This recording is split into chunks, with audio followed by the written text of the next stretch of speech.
며칠 전부터 이 목감기를 좀 앓고 밤에 기침이 밤이 되면 이렇게 많이 나와요. 새벽 2시, 3시까지만 기침이 계속 며칠 동안 나오는데 아주 힘들었어요. 사실 오늘도 좀 단에 서기가 힘들었는데 너 하나님이 힘 주셔서 이 시간 섰는데 말씀에 기도 주시면 그렇습니다. 저는 이 말씀을 준비하면서 참 마음이 아팠어요. 너무 오늘 본문 여러분들이 함께 오셨는데 그래서 제가 이 본문 1장 2절 9절 말씀을 보면서 참 큰일 났구나. 그때 남유다 왕국 당시에 이사야 선지자 그 당시에도 그랬고 지금도 여전히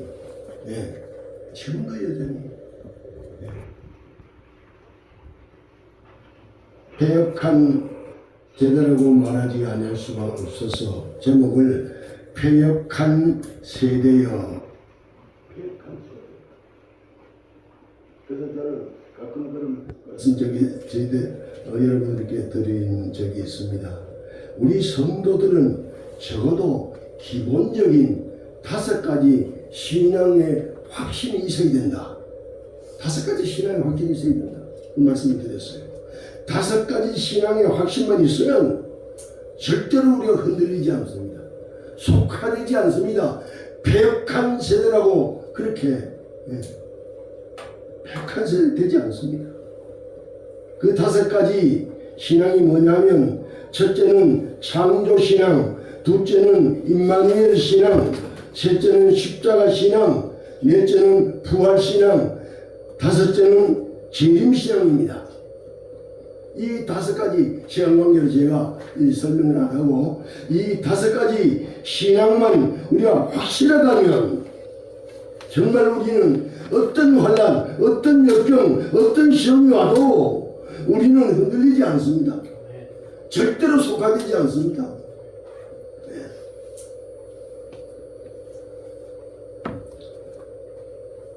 저와 여러분이 이 마지막 때 이 5대 신앙을 확실히 가지고 하나님이 우리들에게 주신 사명을 잘 감당하고 주님 피로 값주고 사신 이 목락교회를 잘 섬길 수 있다면 얼마나 좋을까 그런 생각이 듭니다. 그런데 우리 지구촌에는 2대 종말이 있습니다.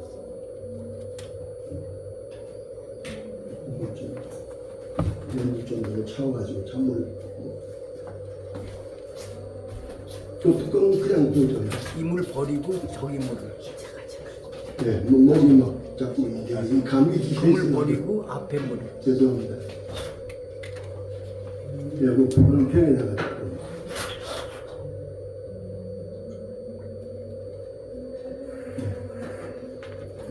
자, 감사합니다.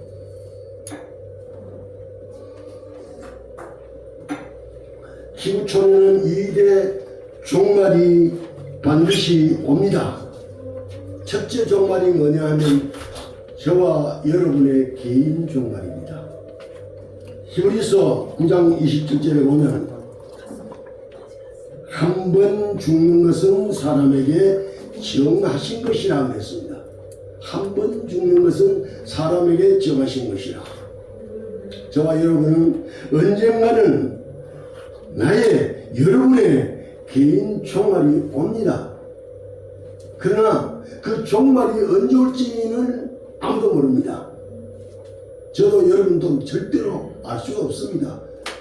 단 하나님만이 아시는 우리 개인의 종말이 있습니다. 그 다음에는 두 번째 역사의 종말이 있습니다. 역사의 종말이 있습니다. 한 번 죽는 것은 사람에게 정하신 것이요 그 후에는 심판이 있으리라. 심판이 있으리라. 그 심판은 우리 주님이 하십니다. 아까 제가 5대 신앙 마지막에 재림신앙 주님 다시 오시는 날이 오시는 날이 바로 심판날입니다. 주님 심판 오셔서 심판하시면 역사는 끝이라고 맙니다. 역사의 종말이 옵니다. 이거 역시도 아무도 모릅니다. 언제 인류 역사의 종말이 올지 아무도 모릅니다. 주님 하나님 한 분만이 아십니다. 마태복음 24장 42절에 그러므로 깨어있으라 어느 날에 너희 주가 임하는지 너희가 알지 못함이니라. 지구촌에 개인 종말이 있고 역사의 종말이 반드시 있는데 그날은 우리가 모르니까 마태복음에서 그러므로 깨어있으라 어느 날에 너희 주가 임하는지 너희는 알지 못하니. 또 44절에는 이러므로 너희는 준비하고 있으라 생각지 않는 때에 인자가 오리라. 베드로후서 3장 10절에는 주님이 반드시 오시는데 어떻게 오냐? 주의 날이 도적같이 온다 그랬습니다. 주의 날이 도적같이 온다. 도적이 언제 오는지 우리가 알면 대비하잖아요. 도적이 언제 올지 모르잖아요. 이렇게 주님은 반드시 오셔서 심판하는 날이 있습니다. 사랑하는 여러분, 그러므로 우리가 영적으로 깨어 있어야 합니다. 영적으로 깨어 있어야 합니다. 어저께 홍 목사님이 강의를 하시는데 한국교회 대형교회도 한 번 내가 혼낼 때가 있다. 네. 그런 얘기를 하셨어요. 정말로 이 지구촌이 너무나 폐역한 상태고 성경적으로 우리가 볼 때에 이스라엘 역사를 보면 이스라엘 역사가 어떻게 나오느냐 하나님을 향한 원망이요 불평이요 불순종으로 일관해 왔습니다. 그리고 하나님을 배역하였습니다. 이스라엘 전체 역사가 그랬어요. 출애굽 이후에 광야 40년에도 그랬고 가나안 정복 과정도 그랬고 사사시대도 그랬어요. 왕정시대도 그랬습니다. 통일왕국이나 분열왕국이 동일한 이런 배역의 역사가 계속되었습니다. 오늘 본문에도 여러분들 아까 제가 한번 더 읽겠습니다. 하나님이 이사야 선지자를 통해서 정말로 안타깝게 책망하고 심판할 수밖에 없는 그런 말씀인데 하늘이여 들으라 땅이여 귀를 기울이라 여호와께서 말씀하시기를 내가 자식을 양육하였거늘 그들이 나를 거역했다. 그들이 나를 거역했다. 하나님은 이스라엘을 부자관계로 취급하며 생각하면서 하신 말씀입니다. 내가 양육했는데 그들이 나를 거역했다. 손은 그 임자를 알고 나귀는 주인의 구유를 알건만은 이스라엘은 알지 못하고 나의 백성은 깨닫지 못하는도다. 짐승보다도 못하다는 얘기입니다. 짐승보다도 못하다. 그래서 4절에 보면 슬프다 범죄한 나라여 허물진 백성이여 행악의 종자여 행위가 부패한 자식이로다. 그들이 여호와를 버리며 이스라엘의 거룩하신 이를 만홀히 여겨 멀리하고 물러갔도다. 5절에 너희가 어찌하여 매를 더 맞으려고 폐역을 거듭하느냐.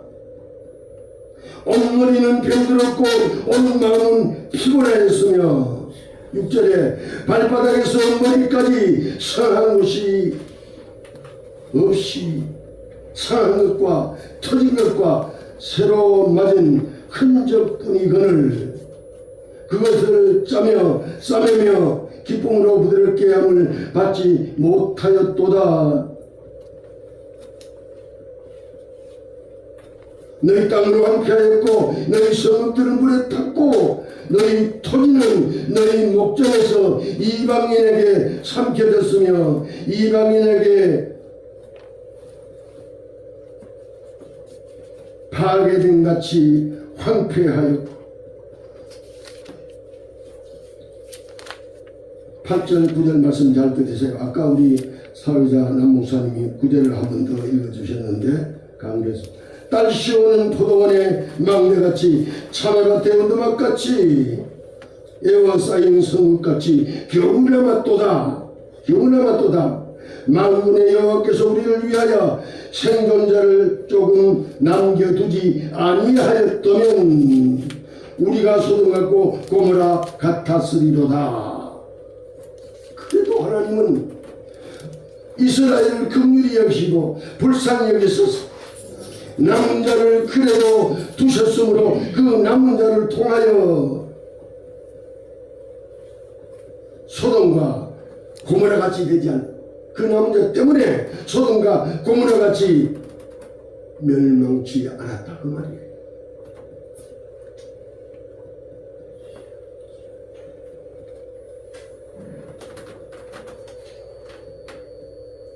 우리 신약 성경에 보면 디모데후서 3장 1절에서 5절에 보면 한번 제가 말씀을 읽어드리겠습니다.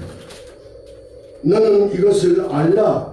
말세에 고통하는 때가 이르러 사람들이 자기를 사랑하며 돈을 사랑하며 자랑하며 교만하며 배반하며 부모를 거역하며 감사하지 아니하며 거룩하지 아니하며 무정하며 원통함을 풀지 아니하며 모함하며 절제하지 못하며 사나우며 선한 것 좋아하지 아니하며 배신하며 조급하며 자만하며 쾌락 사랑하기를 하나님 사랑하는 것보다 더하며 경건의 모양은 있으나 경건의 능력은 부인하니 이 같은 자들에게서 네가 돌아서라. 이렇게 타락한 인간의 본성은 끝까지 하나님을 반역하고 가진 죄를 다 짓습니다. 창세기 6장 5절 6절 말씀 보면 하나님께서 사람의 죄악이 세상에 가득함과 그의 마음으로 생각하는 모든 계획이 항상 악할 뿐임을 보시고 땅 위에 사람 지으셨음을 한탄하고 마음에 근심하셨더라. 얼마나 하나님이 정말로 사람 지으셨음을 한탄하고 근심할 정도로 오늘 이 지구촌의 모든 사람들이 과거 이스라엘 역사뿐 아니고 오늘 세계 역사 또 우리 한국 역사에서 보면 똑같은 죄를 범하고 있습니다. 다시 말하면 패역할 대로 패역한 오늘 이 시대 오늘 우리 저와 여러분이 정말로 정신을 차려야 할 때입니다. 정신을 차려야 합니다. 정말로 깨야 합니다. 깨어나야 합니다. 오늘 한국교회가 6만 5천 교회라고 합니다. 1200만 성도라고 했지만 지금은 771만 명밖에 안 돼요. 169개국 나라에 나가 있는 우리 선교사들이 23,956명이라고 자랑합니다.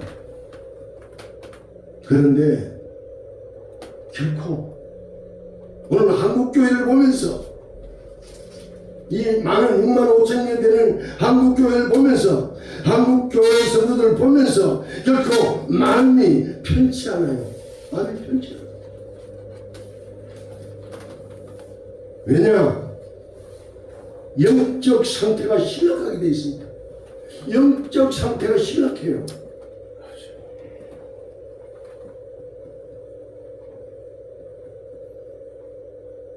좀 부끄러운 얘기입니다만은 교단이 다 그런 건 아닙니다.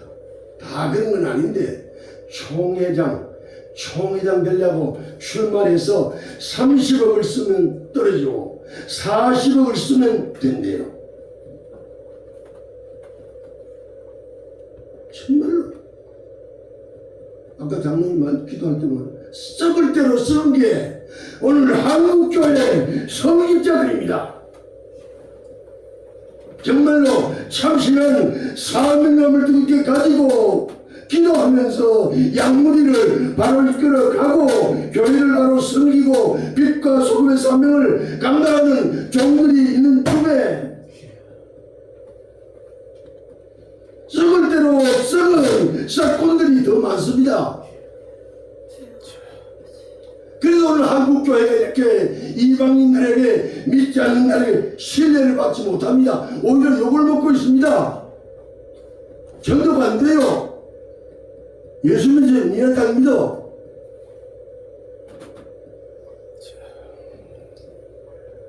정말 이 얘기는 심각한 얘기입니다.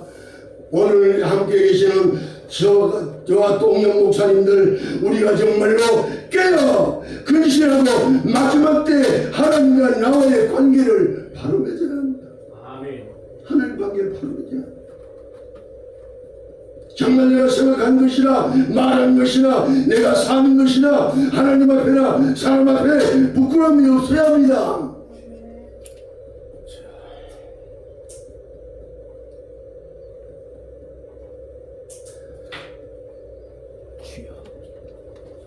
그런 이런 목사들 밑에 있는 이런 목사들이 가르침을 받는 성도들이 뭘 배우겠습니까? 뭘 배워요? 강단에서 설교하는가고 강단에서 내려와서 생활하는가고는 아주 다릅니다. 강단에서는 사랑해라, 서로 사랑하라, 겸손해라.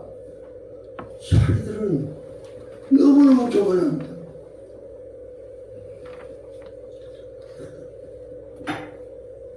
자기들은 사랑하지 않습니다. 대형 교회들 보세요. 비서실을 만들어 놓고 비서실장을 세워놓고 전화가 담임 목사에게는 되지 않아요. 다 카드예요. 카드. 대통령보다 문턱이 더 높아요. 그게 뭐 겸손한 거예요. 그 무슨 사랑이 거기 사랑이 있는 거예요. 둔다면 교회는 목양실장 그건 그래도 덜하겠어요.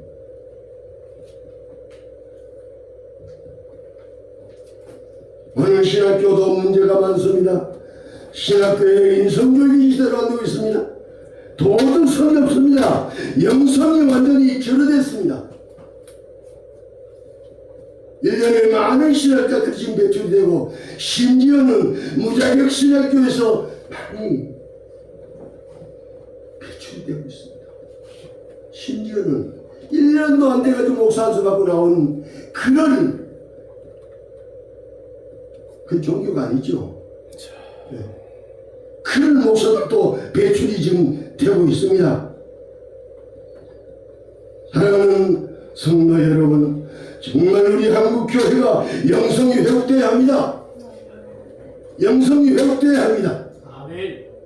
예수님의 영성을 우리는 닮아가야 합니다. 예수님은 이 땅에 오셔서 오직 하나님의 말씀과 하나님의 뜻과 하나님의 명령을 철저로 순종하면서 주님 사명 잘 감당했습니다.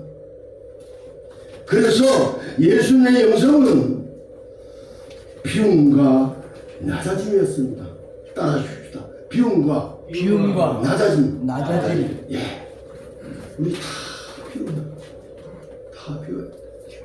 아가페 사랑을 전제한 비움과 낮아짐. 이 예수님의 영성입니다. 이 예수님의 영성을 우리가 닮아가야 합니다. 예수님은 죄로 죽을 수밖에 없는 죄인들을 사랑하셔서 하늘보다 영광을 버리시고 이 땅에 오셔서 물과 피 한 방울도 아끼지 않고 십자가에서 그 피를 흘리시고 철저하게 자신을 비우시고 철저하게 자신을 낮췄습니다. 그런 삶을 사셨어요.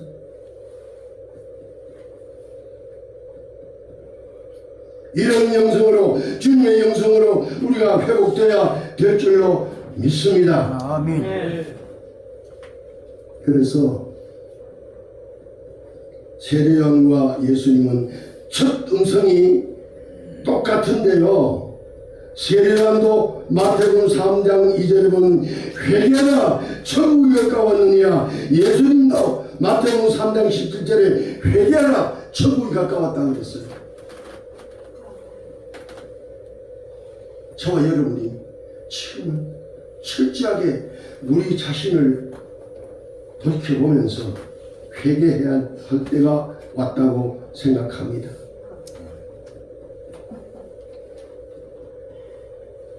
우리가 하나님 연전에 서서 볼 때, 여러분, 우리가 말씀을 펴놓고 볼 때, 저희 어머니 권사님이 살아계실 때는 그랬어요. 야, 성경 보니까 너무 무섭다. 성경 보니까 너무 무섭다. 종종 그러셨어요. 그래요. 정말로 성경 펼쳐놓고 볼 때마다 무서울지 않을 수가 없어요. 하나님 영전에서 살아계신 하나님이시잖아요. 살아계신 하나님 앞에서 우리가 생활하잖아요. 그 하나님 영전에서 볼 때 내 허물이 다 나타. 말씀 가운데서 내 허물이 다 나타. 모든 죄가 그게 다 나타나요. 정말로 고개를 둘 수 없을 정도로 죄인 중에 바울 사도가 고백한 대로 나는 죄인 중에 괴순이라 만사 뛰어나지 못한 것 같다 고백하지 않을 수 없어요. 따라하십시다. 오 하나님, 한국교회와 성도들 위해 회개의 영이 임하게 하옵소서. 아멘. 오 하나님, 우리 문화교회에 회개의 영이 임하셨어. 정말로 우리가 주님 형상처럼 주님의 영성처럼 닮아가게 하여 주옵소서. 두 번째 주님의 영성은 주님이 오직 하나님의 말씀, 오직 하나님의 뜻, 오직 하나님의 명령에 순종하면서 살아가셨으므로 예수님의 두 번째 영성은 희생과 사랑으로 섬기는 삶이었습니다. 희생과 사랑으로 섬기는 삶, 이것이 예수님의 영성이었어요.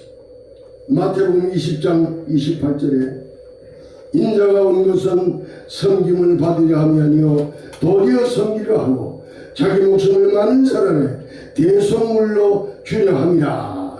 주려.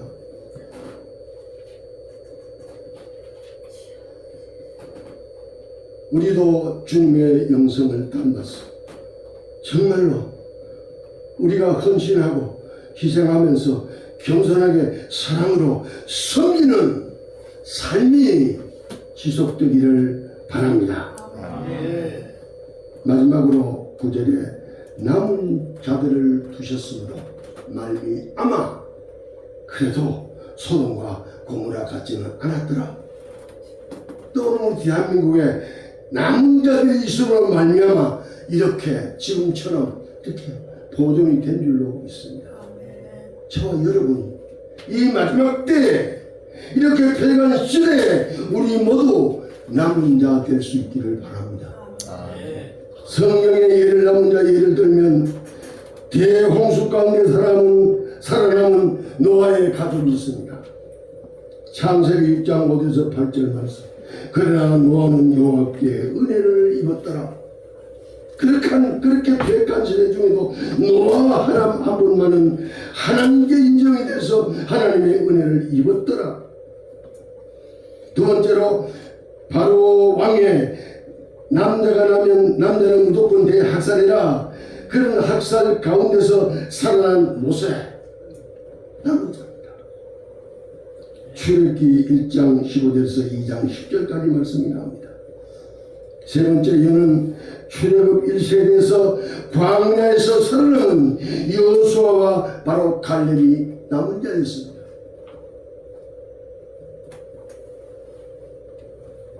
미가서 14장 29절에서 30절까지 내용이 나옵니다.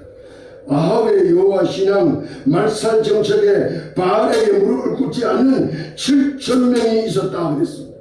그 7,000명이 남은 자. 열왕기상 19장 18절에 내용이 나옵니다. 남유다가 바빌론에게 멸망당할 때 하나님께서 남겨둔 자가 있었다. 오늘 본문 9절 말씀이고 이사야 10장 20절에 나오고 있습니다. 사랑하는 성도 여러분, 정말로 우리가 이 시대에 오늘 저와 여러분은 노아처럼 모세처럼 여호수아처럼 갈렙처럼 7,000명 남은 자처럼 우리가 하나님께로부터 남은 자가 되어서 이 하나님께서 남은 자를 왜 두셨어요? 두 가지입니다. 첫째는 그들의 영혼을 구원하기 위해서, 그리고 그 다음에는 의로운 남은 자를 통해서 하나님의 구원 역사를 계속 이루어 가시는데 도구로 쓰려고 남은 자를 두셨어요.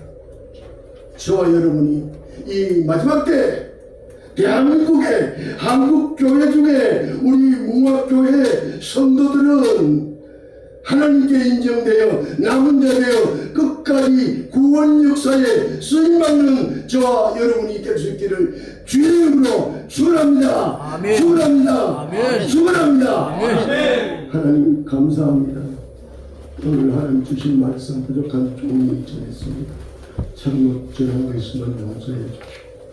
주여, 이 말씀 우리 마음판에서 폐역한 오늘 이 시대에서 정말로 우리가 하나님께 인정되어서 남은 자가 되어서 하나님의 자녀에 잡혀서 하나님의 구원 역사에 도구로 쓰임받는 저들로 삼아 주시옵소서. 사오고 감사하고 예수님의 거룩하신 이름으로 기도합니다.